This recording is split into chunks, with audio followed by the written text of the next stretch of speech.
If somebody was to ask me who is the best rookie, I would tell them I was. You are Locked On Fantasy Basketball, your daily podcast on fantasy basketball. Part of the Locked On Podcast Network, your team every day.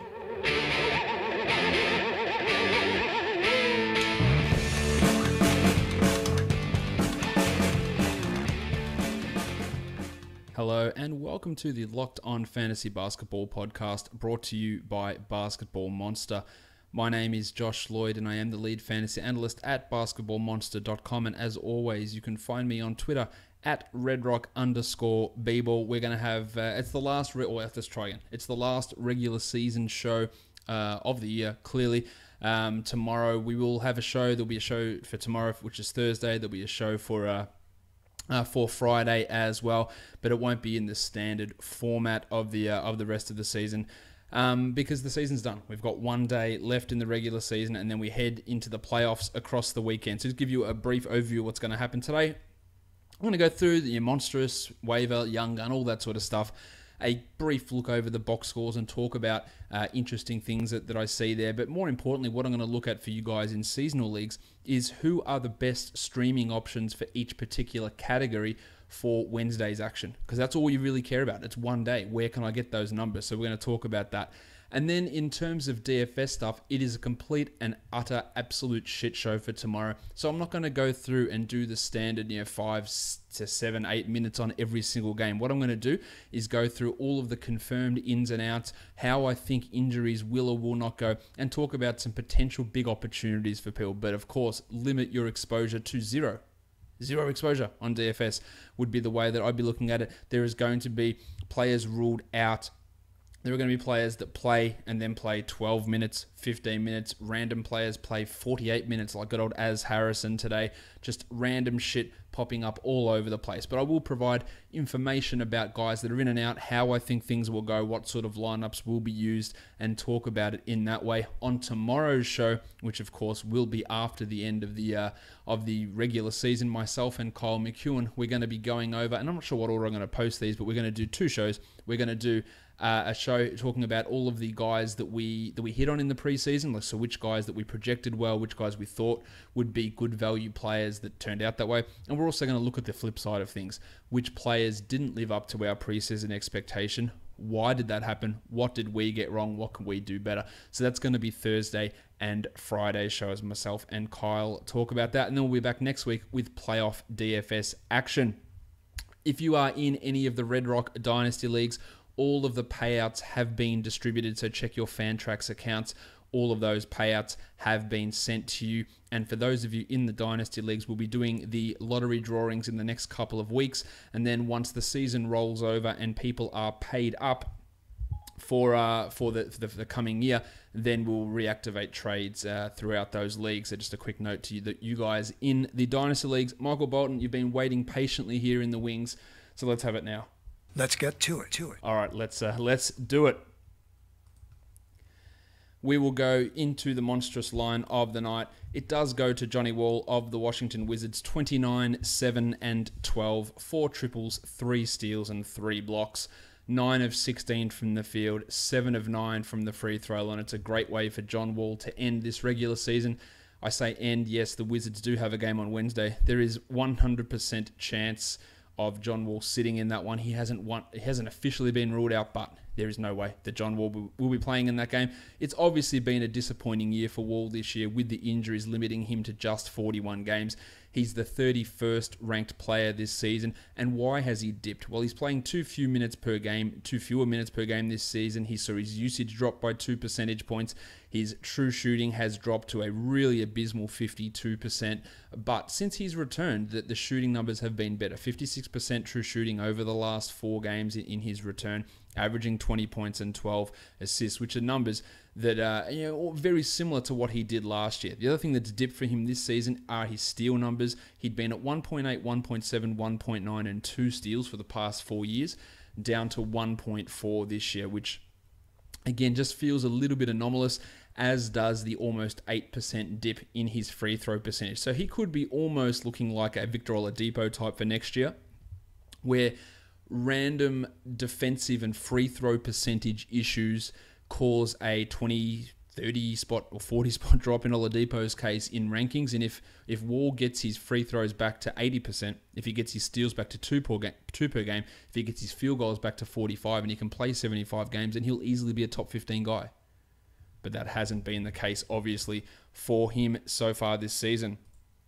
The waiver wire line of the night is also the young gun of the night. And I did a tweet about a week ago saying which random player was going to get a monstrous line of the night down the end of the season. Alec Peters just missed out. So we've got one day for a really, really random-ass player to go out there and put up a monstrous performance. But this was pretty bloody big from Alec Peters. It was big for him. It was big for the Mavs as well, as they overcame a large lead to turn it into a huge victory for them on the back of Peters. 36 points, 8 triples, 9 rebounds, 2 assists, 1 steal, 12 of 20 from the field, and 4 of 4 from the free throw line. The starting lineups and the rotations in this game were absolutely abominable as the Suns and the Mavericks filled out their season. Peters is a two-way guy. He was a second-round draft pick 54 in the 2017 NBA draft, and very little of what he's done this season could have really given you any expectation of what happened today. He's averaging just 13 and 6 per 36 minutes on the season.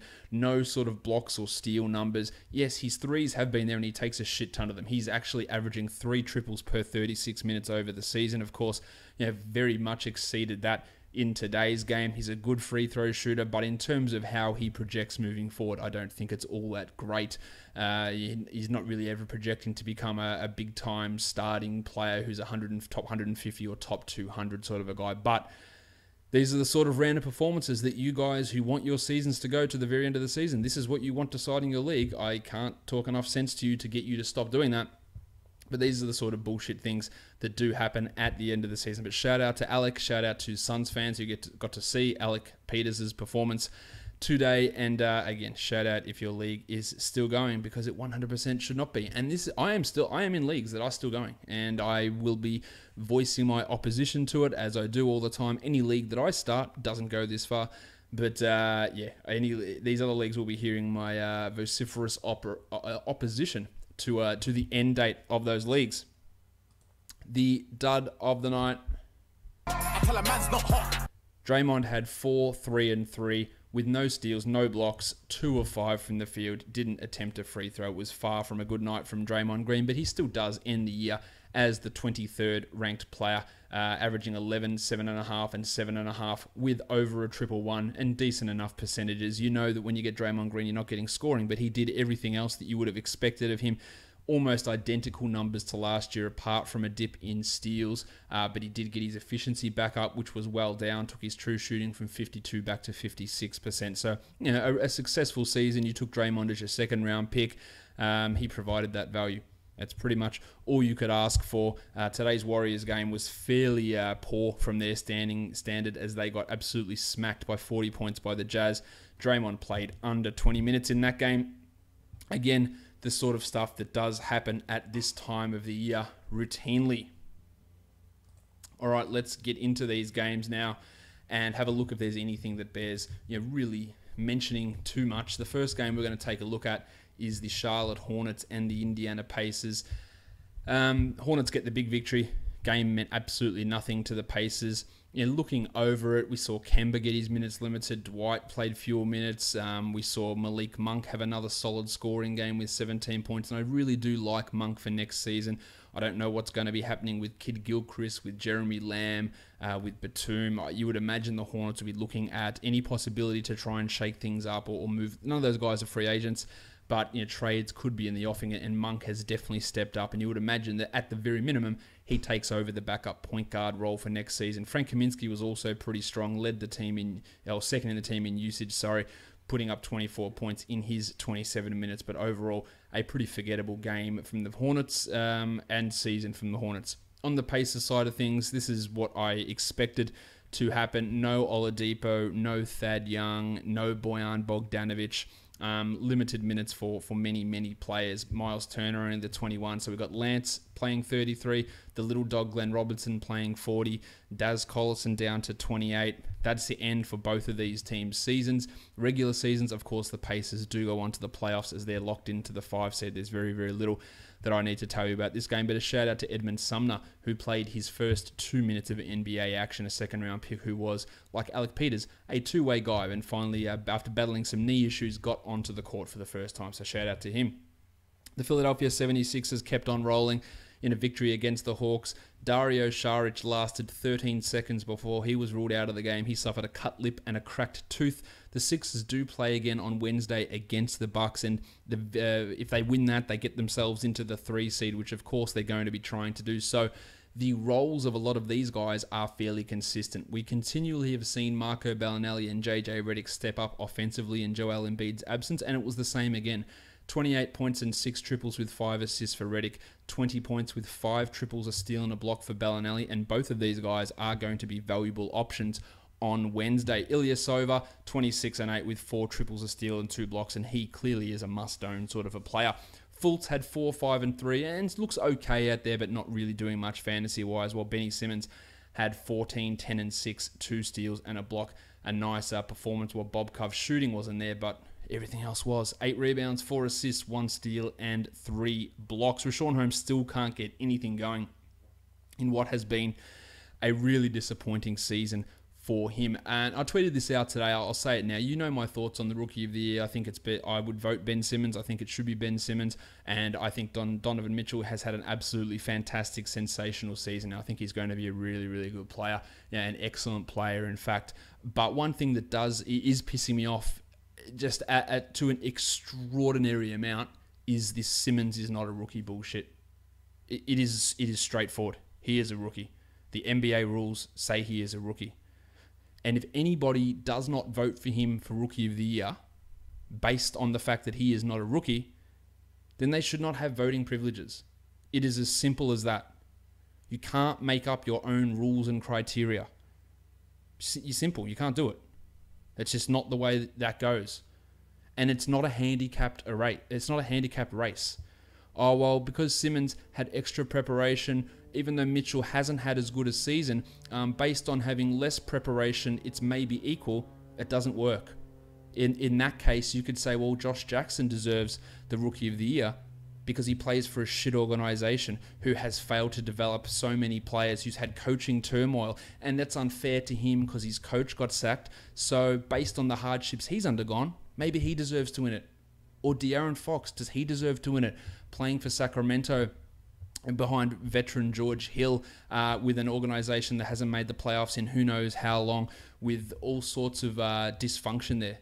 Is that a benefit? Is that like a down play on him because he didn't get the same opportunities as Mitchell playing in a stable organization? It's all bullshit. The rules are straightforward. And I have absolutely zero problem if you think that Donovan Mitchell has had a better season than Ben Simmons. If you think that he's had the better season than Ben Simmons and you think he's the better rookie, then you can vote for him. I disagree with it, but you can do it. But if you use any sort of reasoning that Simmons had a year to get stronger with NBA nutritionists and to watch practices, then it's wrong. It's simply wrong. Don't care. And people, the definition of rookie, literally one of the 4 major American sports, and I can even include the AFL here in terms of sports, their Rookie of the Year criteria is to do with the year you were drafted. Only one of them, the NFL, the NBA, Major League Baseball, the National Hockey League, the Australian Football League. None of those leagues use draft year as a criteria for being eligible for Rookie of the Year. None of them do, except for the NFL. So again, you can vote for Donovan Mitchell if you think he's had the better year. But if any of your reasoning is to do with the fact that Simmons isn't a true rookie, you're wrong. Simple as that. And that's my Donovan Mitchell, Ben Simmons rant over. Love them both. Absolutely fantastic. Doing well. I would pick Simmons. Nothing against Mitchell. But this reasoning is 100% bullshit.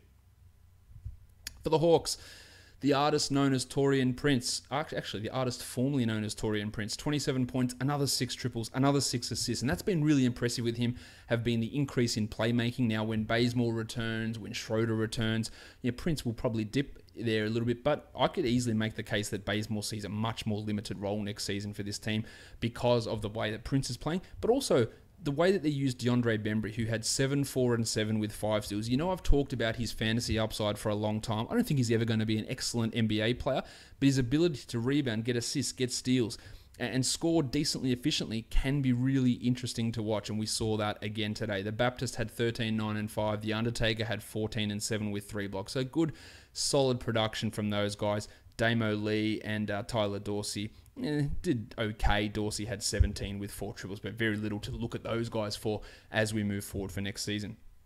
The Celtics got pumped by the Wizards. They play again tomorrow, both of these teams. I don't think we see Jaylen Brown, Al Horford, Jason Tatum, or Marcus Morris. I think we see limited minutes out of Terry Rozier, who was dealing with some finger and thumb issues in this game. So I would expect a lot of Greg Monroe, a lot of Aaron Baines, a lot of Shane Larkin, Jabari Bird, Abdul Nadir. John Gibson's a real deep flyer type of guy who does not give a shit and will jack up shots Jordan Crawford style. Shemi Ojale in the mix there as well. Maybe Gershon Yubesile if he is healthy. But I don't expect there's nothing for these guys to play for. They already had limited-ish minutes in this one. And Jalen went off. He had 20-odd points in the first quarter, finished with 27. There is zero reason for these guys to play in Tuesday's action. Now, for the Wizards, Otto Porter suffered a calf strain. He won't play on Wednesday. I can 100% guarantee you that. It's not official, but he won't play. Johnny Wall, I don't think will play, while Brad Beal's up in the air. Now, if Beal plays, he absolutely should not be playing regular minutes. I would guess low minutes in the 20s, and perhaps that makes him someone to drop. Yeah, the Wizards are still playing for a seeding spot between 6, 7, and 8, but on a back-to-back, is there any real need to push it? I don't think so. I don't think there's any necessity there. With Wall likely to sit out, Satoransky could be a guy that you go and grab. If Markieff Morris sits it out, Mike Scott becomes an option. Kelly Oubre will likely see a lot of minutes with Porter almost definitely out. Then you get guys like perhaps Jody Meeks, perhaps Timmy Frazier. Perhaps we do get a big Marcin Gortat playing time game. Maybe Jason Smith gets back into the mix. But I would imagine for both of these participants in this game, the Celtics and the Wizards, that a lot of these guys don't play tomorrow. Wall, Porter, Brown, Horford, Tatum, Morris. I don't think any of those guys play, and perhaps the other Morris is out, perhaps Beal is out also. So just pay attention to that because there's going to be some big, interesting moves in both of those teams' games. The Phoenix Suns and the Dallas Mavericks, just look at these lineups. The Suns started Dragan Bender, Shaq Harrison, Alex Len, Daniel House, and Davon Reed. They actually benched Tyler Ulis. That is how hard they were taking the tank, even though they couldn't go anywhere. They had the number 1 odds locked in. They started Shaq Harrison, who put up a good game, 18, 4, and 10. But half of these guys aren't going to be on the team next year. Harrison, Len, House, perhaps Peters, Reed, any of these guys, so many of them won't be on this team next year. But I do have to give a quick shout out to Dragan Bender, who's looked really solid the last week or so. 15 and 13, 3 triples and 2 blocks. You know I'm a big Bender fan. It's taken him a while. He is still extraordinarily young. I believe he's still only 20. I don't think he's ever going to become a fantasy force, but he is showing that he can become an interesting NBA player. On the Mavericks side of things, again, Aaron Harrison played every single minute of this game. Shout out to Ray McCallum. 16 and 4 for Azar. Dorian Finney-Smith played 41. John Motley had 21 and 6. Kyle Collinsworth played 44 minutes. Jalen Jones played 35 minutes. This is absolute bullshit. The Mavericks were up big, and they just completely tanked it down the end to get themselves from the 5th worst record to the 3rd worst record. Just absolutely embarrassing stuff. At least we got good news that Dirk Nowitzki will be back next year. But this is how piss poor this was from the Mavericks. Obviously, the pencil was out. Yogi Ferrell, who was their best player, they played him only 7 minutes. Dwight Powell, the second best player, 21 minutes. Both these teams are done for the year. The Warriors and the Jazz. The Warriors season is done. More good play from Kevon Looney, 2 steals and 12 points in 21 minutes. He is going to be a factor. Really interested to see him next season, but I think he's going to be a part of their playoff rotation. Nick Young was piss poor again. Durant did very little. Draymond, Quinn Cook. Clay had 23 points on 27 shots. Just an absolute shit show of a game for the Warriors. Had 40 points about halfway through the 3rd quarter. on the Jazz. They play again tomorrow, and they're in a relatively meaningful game. They play against the Blazers, and the winner of that gets the number 3 seed, which I think they'd be looking to do. Ravishing Rick still dealing with the hamstring, only 20 minutes, and I imagine he'll be decently limited again on Wednesday. He had 13, 5, and 5 with 3 steals, while the Don had 22 in just 26 minutes with 4 triples on 67% shooting. Obviously, excellent efficiency there from Donovan Mitchell, but everyone's minutes were reduced because this game was over by half-time pretty much.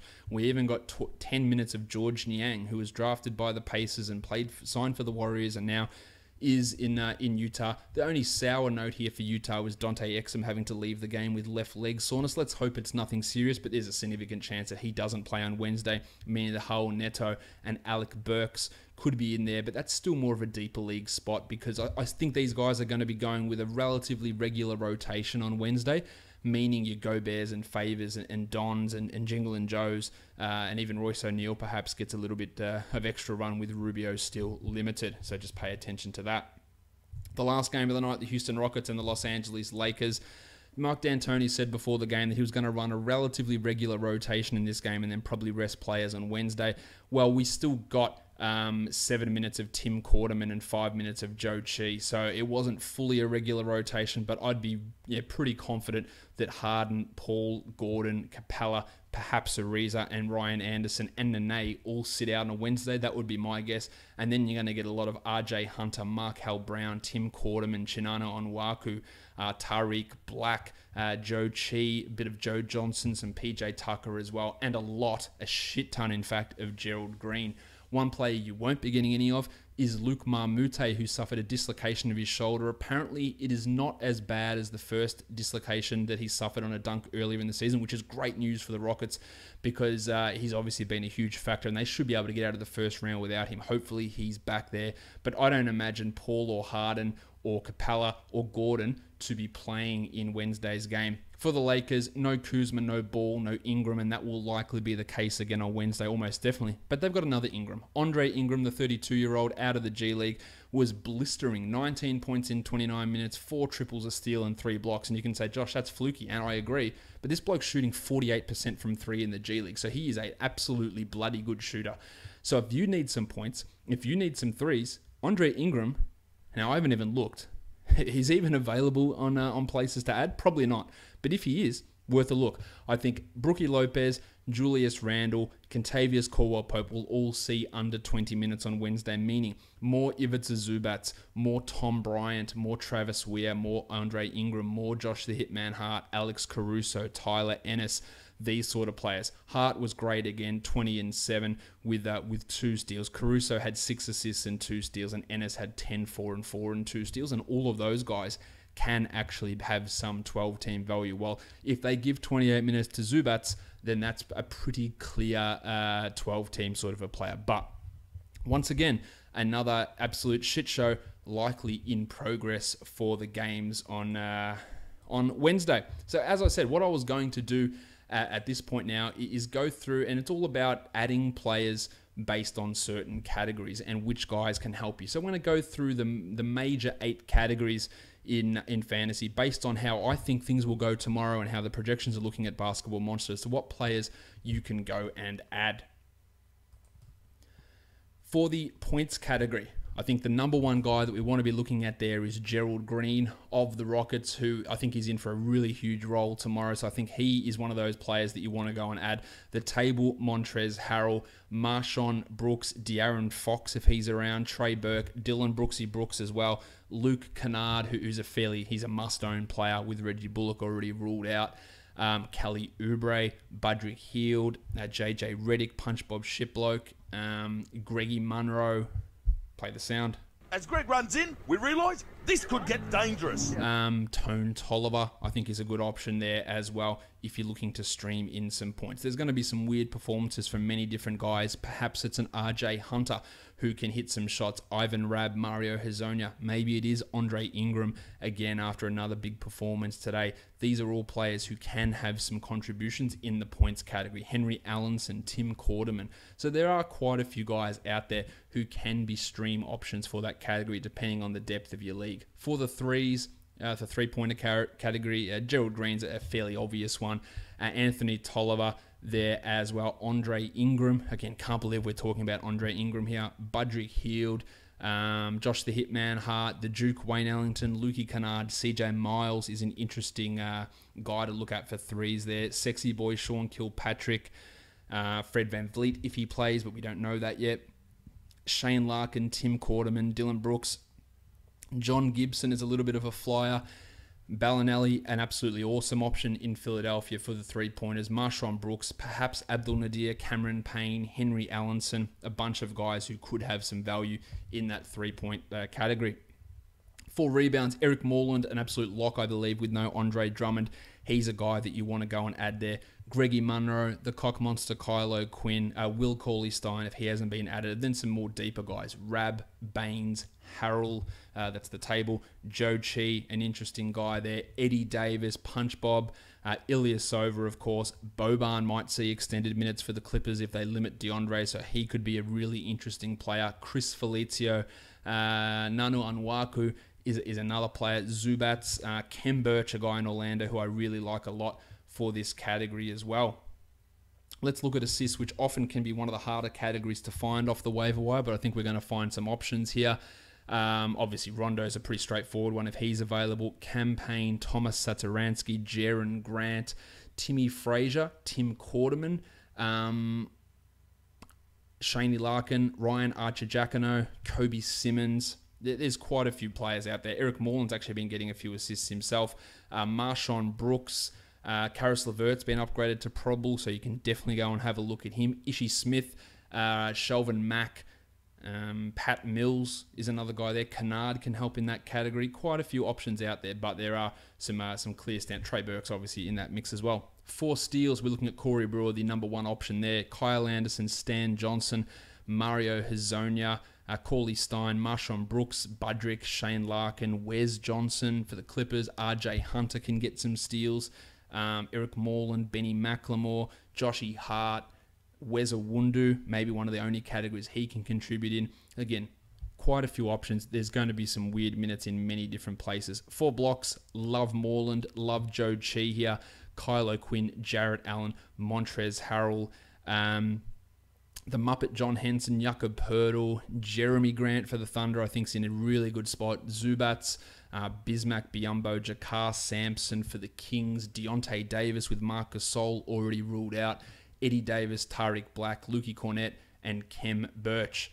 Field goal percentage and free throw percentage, it might be a little bit tough to influence these categories at this point in the matchup or in the season, but there are some options. The table, Montrezl Harrell, far and away the number one guy. You could also look at a guy like perhaps Gorgie Jeng if Taj Gibson is ruled out, Cauley-Stein, Felicio, Rab, Greg Munro, Deontay Davis, Poeltl, Jarrett Allen, Mason Plumlee's a good field goal percentage guy. Larry Nance could really help in that area as well. Eric Moreland, Marcin Gortat, Boban, Bismack, some interesting options. Amir Johnson perhaps as well as a field goal percentage influencer. And for free throws, really this is not an easy one to find. Jeff Green, though, is an option who'll likely play some decent minutes. Marco Ballinelli, Luke Kennard, Kobe Simmons, Jody Meeks is an excellent free throw shooter. Kelly Oubre, Mario Chalmers, Boban can help you in both percentage categories, so he could be someone to look at. Pat Mills, Courtney Lee, an excellent free throw shooter as well. Jamal Crawford, Spencer Dinwiddie, Justin Holiday, CJ Miles, Manu, if he plays, which again, we don't know that at this stage. So there are quite a few options out there for all those categories with many, many different things happening right across the NBA tomorrow. Now, I'm not going to do the standard 12-game individual game summary here for DFS because, again, do not play this slate for DFS. But what we're going to look at is just go through each game and talk about the injury situations that we currently know about and then go through some overall value type of guys. The first game, the Nuggets and the Timberwolves. Taj Gibson is listed as questionable for this one. Obviously, and this is a must-win game for both teams, the most important game on the entire slate. If he is out, then Nemanja Bjelica and Gorgie Jeng get that value added in. I think the Townsy gets a little bit of a boost there. Also for Denver, all hands on deck, although Gary Harris likely still on somewhat of a minutes restriction. We don't know what. The next most important game is Milwaukee and Philadelphia. I believe if the Sixers win this, they lock in the 3 seed. And we need to check the status of a couple of guys, Dario Saric, Gianni Antetokounmpo, and Matty Dellavedova. Be pretty stunned if Delly plays. I'd be pretty stunned actually if Gianni plays as well. I think Dario might be right to go, but could be a little bit limited, of course. If Dario's out, then Ersan gets a real ton of boost here. But this Sixers team, I think, is going to be going pretty balls to the wall to try and get this victory. Whereas the Bucks, I think they're a little ambivalent in terms of which way they prefer this game to go. Detroit and Chicago, absolutely nothing on the line in this one at all. Andre Drummond, or Blake Griffin's out. Andre Drummond is doubtful, so we're unlikely to see him. We already know that Reggie Bullock is out for the Pistons. You've got Noah Vonleh ruled out for Chicago as well. The Spurs and the Pelicans, no Kawhi. Of course, that's really the only news, injury news there. The Knicks and the Cavs, Manny Mudiay is out. Timmy Hardaway is doubtful. Enes Kanter, I don't think he is going to play. LeBron has said he will play. He hasn't said how many minutes he'll play, but he said he'll play. While Rocket Rodney Hood is questionable as well. And if Hood is out, it opens up some minutes for the plumber, for Jordy Clarkson, and Jose Calderon there as well. Memphis and OKC, well, everyone's out for Memphis. No Marc Gasol, no JaMychal Green, no Tyreek Evans, no Andy Harrison, while Alex Abrines is in the concussion protocol, so it does seem unlikely that he will play there. For the Magic, John Isaac, Evan Fournier, John Simmons, they are all out there taking on the Wizards, and as I mentioned earlier, Otto Porter and John Wall are unlikely to play with question marks over Markieff Morris and Brad Beal. Brooklyn and Boston, I don't think we're going to get a ton of guys playing for Boston, so Jalen, Jason, Marcus, maybe Terry, maybe Al, maybe Marcus. I said Marcus Morris. Maybe those guys are out. For the Nets, Joe Harris is out. Well, Damari Carroll is out, while Karis LeVert is probable. I think we still get some pretty high minutes play from these Nets guys. So D'Angelo, Spencer Dinwiddie, the Blue Swimmer, Alan Crabb, Jarrett Allen, Rondé Hollis Jefferson. They're all fairly solid options here. For Boston, it's a complete dart, throw in the dark, pin the tail on the donkey. No idea. Those guys could play and play 15 minutes each, and then we get 35 John Gibson minutes off the bench. The Toronto Raptors and the Miami Heat. The Raptors, another team with nothing to play for. We don't know what they're going to do rest-wise. Freddie VanVleet and Bebe Nogueira are both questionable. I would assume we get lower minutes for Lowry, DeRozan, Ibaka, Valanciunas, all their important guys, and I feel like there's very little chance that VanVleet and Bebe play in this game. So we might be seeing Malcolm Miller, Alfonso McKinney. We might be seeing Lorenzo Brown, whose contract was recently converted to a full NBA contract, so he will be on the playoff roster. So that's an interesting thing there. Whereas the Heat, they've sort of been limiting their guys to a degree. Interesting to see exactly what they do here. There's no injuries as such in this lineup, but we could have limited Dragic, we could have limited Richardson, definitely Wade, maybe Tyler Johnson, James Johnson, Kelly Olynyk. Very hard to pin them down, but they're in no. They're still battling for positioning, but it's not as clear cut as some other situations.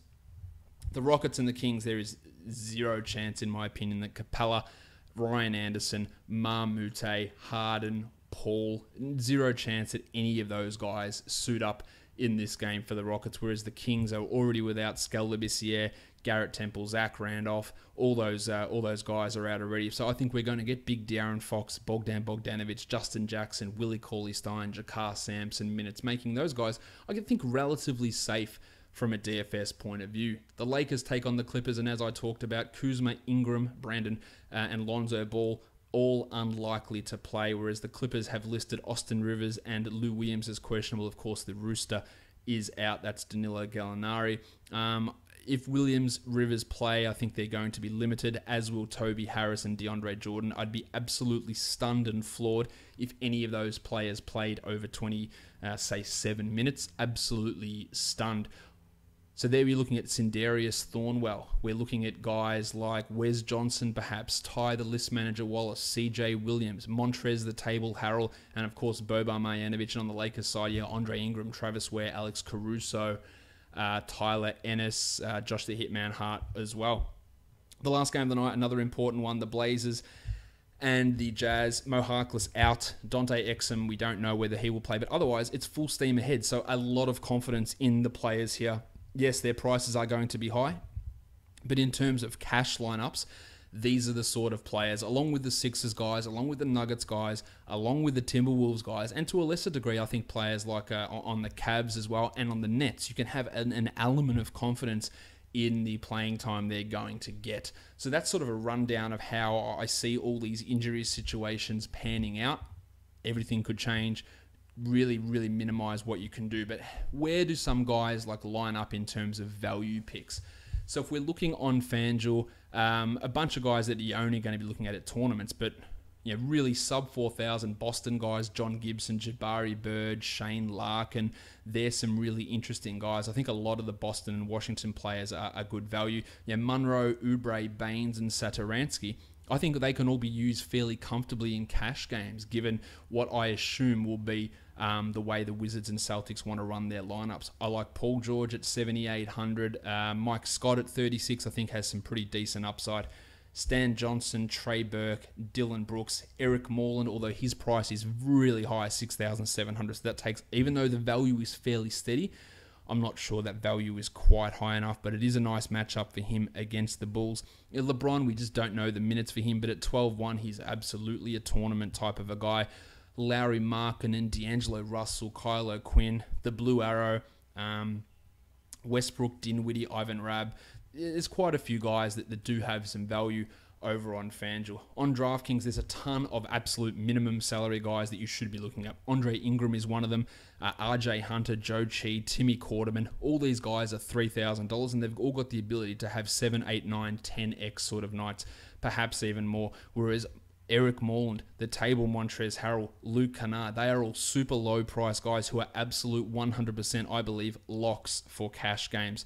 I like Cauley Stein, Gerald Green, De'Aaron Fox, Nurkic, D'Angelo Russell, Dame Lillard. They are all strong cash locks as well over on DraftKings. And then you've got your maybe sort of guys like your Henry Allensons, your Shane Larkins, Abdul Nadir, Jabari Bird, Johnny Gibson. These sort of players who can have that sort of upside given the right situation and the right rests in front of them. I like Oubre quite a bit given the Otto Porter absence.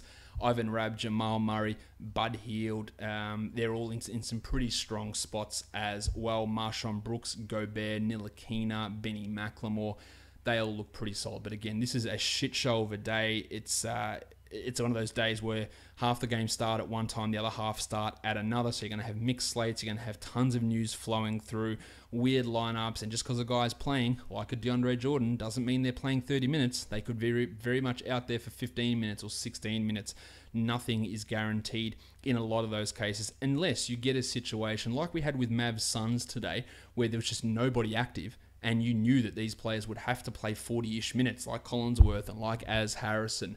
And you could feel at least, hey, with only 7, 8 active guys, these guys are going to have to play, and they are going to be relatively useful fantasy guys.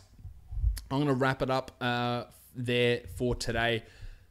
Thank you for being with me all regular season. Hope you guys had success in DFS, in seasonal leagues. The podcast does not stop. If you don't listen to it, that's fine. Just keep downloading it. I think you should still listen to it, because the people who do listen to it throughout the off-season, post-season, pre-season, I feel that they're the ones who are most successful in everything that they do, because sometimes I'll just say things that I think or I feel that I observe. It comes at any time.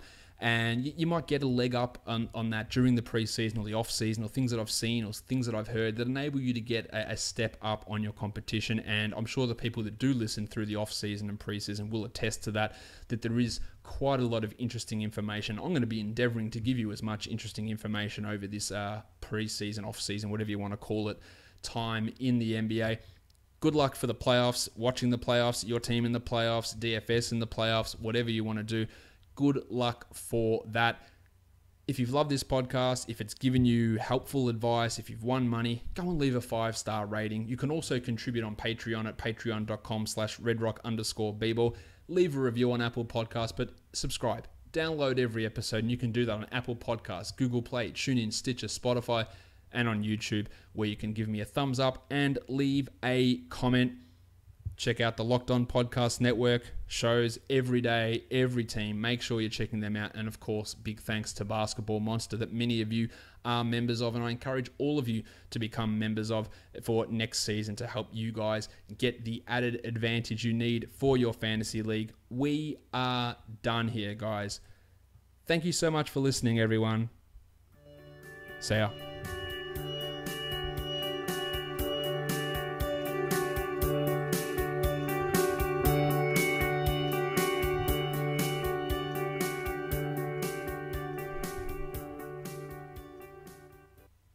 Jason Tatum.